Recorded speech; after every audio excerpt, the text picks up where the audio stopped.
Su tayfalarının bir hissəsi də özlərinə su və pir sözünün birləşməsindən Subar demişdir.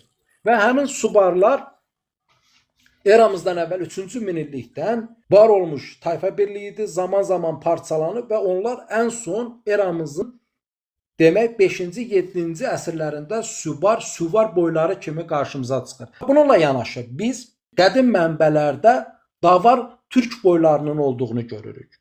Davar türk boylarını.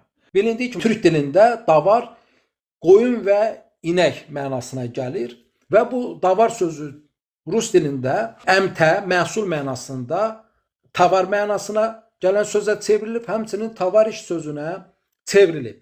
Məsələ bunda deyil. Bəzi dilçilərimiz düşünür ki, türklər saxladıkları bu inək qoyun sözündən boy adı formalaşdırıb. Niyə? Çünki biz məsəl üçün türklərdə ağ qoyunlu və qara qoyunlu tayfa adının olduğunu görürük və ya məsəl üçün təkəli, ağ təkəli, qara təkəli adının olduğunu görürük. Türk dilində tavar sözü isə Subar, hərəkət söz kökü ilə eynidir. Yəni hərəkətli olan heyvanlar mənasında, demək köçəri türkülər inək və qoyun sürüsünə Subar kökündən davar deyib. Lakin boy mənasına gələn tavar sözü isə bizim bildiyimiz Subar sözündən başqa şey deyil.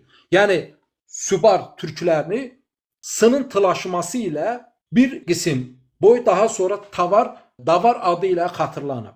Və Subarların bir hissəsinin davar adı ilə xatırlanması bizə bilirsinizmi nəyi verir?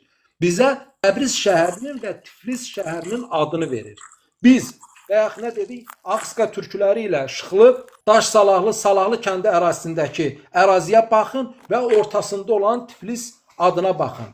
İddia olunur ki, Tiflis Gürcü dilində isti mənasına gələn tifli kökündən formalaşıb, isti yer deməkdir. Təbriz eyni ilə güya fars dilində formalaşıb, isti saçan mənasına gələn güya zərdüştlüklə bağlı bir yer deməkdir.